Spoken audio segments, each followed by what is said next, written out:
Narcissists love encroaching in on your boundaries and just trying to learn certain things about you.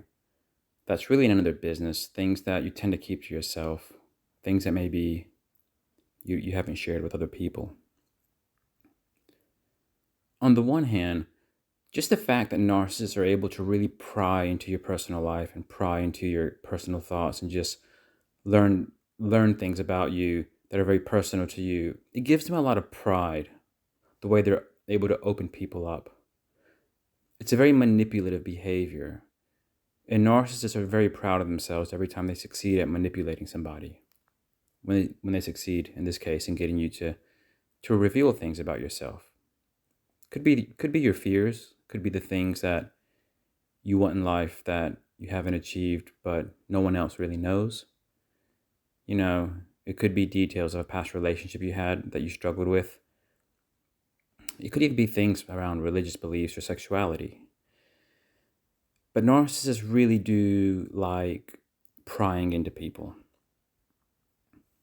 But it's not just the pride they feel about getting you to open up that makes them feel good, but they, of course, they use the information you give them very carefully and to their advantage.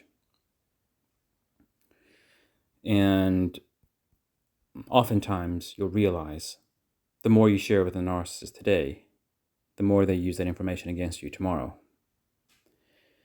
And one of the biggest things they do when it comes to having information on you to later manipulate is a lot of time a lot of times these secrets of yours, the things that you don't typically share, a lot of times when you reveal that to somebody, that information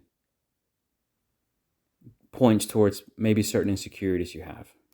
Because if it's a fear you have or a traumatic event, a lot of these things the narcissist reads into that information. It's like, okay, if I know this about that person, then I can then do that, and that makes them feel insecure. You know, maybe you're afraid of dogs. You were bit by a dog when you were a kid. So you don't like animals, not even cute little poodles or Yorkshire Terriers. You just don't like them because you think they're unpredictable. The narcissist will find a way to watch you crumble. Maybe they'll take you to a nice walk in a park, but they just happen to choose the park where there are lots of dogs. That's just an example. Narcissists get very creative with how they use the information you tell them about you against you. So revealing your secrets gives them a big string to pull at your insecurities, poke at your insecurities later. And they'll do that either to help serve an agenda of theirs or just to watch you feel uncomfortable. And that makes them feel good. And blackmail is also important. Maybe narcissists might use information to blackmail you. Maybe, you know, you spoke about a time where you stole something from your parents. Or maybe you're not in a romantic relationship with a narcissist. Maybe you're married and you mentioned to the narcissist about a time where you cheated on your spouse, and so on.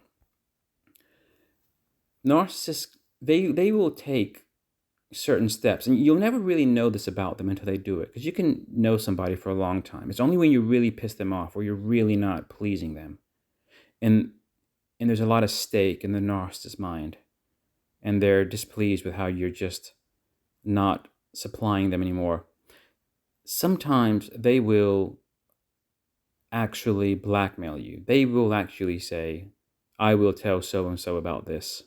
I will let such and such person know about that. And it's only when they do that where you see how low they can go, how dirty they are when they feel at risk of suffering an injury, of not having their way. But narcissists do like to blackmail. It's just part of their dirty way of operating. And the way they go about getting this information about you, it's like they want you to volunteer the information to them. They don't always force it out of you. They might ask you a very awkward question, and they'll put you in a very awkward situation. And then they'll go like, "Oh no, but you don't have to tell me if it makes you feel uncomfortable. I don't want to make you feel uncomfortable." And all of a sudden you feel bad for not sharing, because they make you feel like a little immature child or something of that sort, of that nature, for not sharing. And they have ways of innocently saying, "Oh yeah, but you don't need to tell me if you don't want to, or if you don't trust me. You don't need to tell me if you don't trust me." And it's almost like now you're the enemy if you don't tell them. So you overshare. And then, of course, once you share narcissists later, they just feel great about themselves, how they manage to have this imbalance where they have information on you, but you don't have information on them.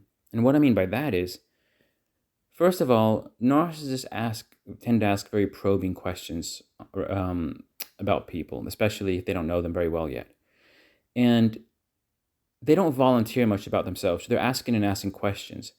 You, on the other hand, you might ask some very basic questions, but you don't ask such probing questions because you're not a narcissist, you're not manipulative, which means they end up learning so much about you, whereas you know so little about them.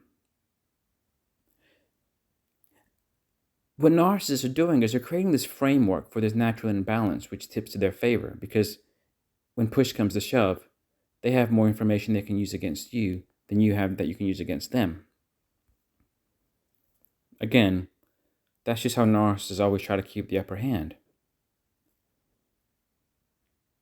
And no, it doesn't really, when you think about it, it doesn't really feel fair. It's like, okay, I'm dealing with this person, I have my own life, my own interests. I don't care to know about all these personal things about that person because I don't need to manipulate them. I don't want to make them feel uncomfortable. So you don't go about having that whole interrogation campaign on the person like the narcissist does to you. But because narcissists are very sleazy and they're seasoned experts on manipulation, they spent so many hundreds of hours in their lives thinking about, case after case, how they can get information out of people subtly and without it looking awkward, that they do it in a very sleazy, kind of well thought through way.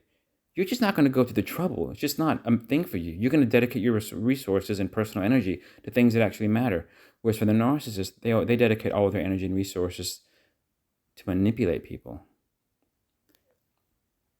And when you think about it like that, you realize it's never going to be a fair exchange. You're never going to have a fair and healthy, balanced relationship with a narcissist because they're always going to have the upper hand. And if you want to have like a very superficial relationship at times with them, you can probably get away with that. But anything more, you just can't. And if you must spend more time with them, then you have to really kind of emotionally shut off. It's only when you're kind of emotionally shut off, emotionally neutral, that 90% of their stuff might not really be absorbed by you. But you don't want to live your whole life being emotionally shut off. And so if you spend most of your time on a narcissist, then you're not really living the life you want to live. So that's why it's good to keep relations with them short, to the point, and then go about your business. Anyway, don't overshare. Your secrets are yours. People don't need to know everything about you. And just keep that in mind. So thanks for watching. Bye.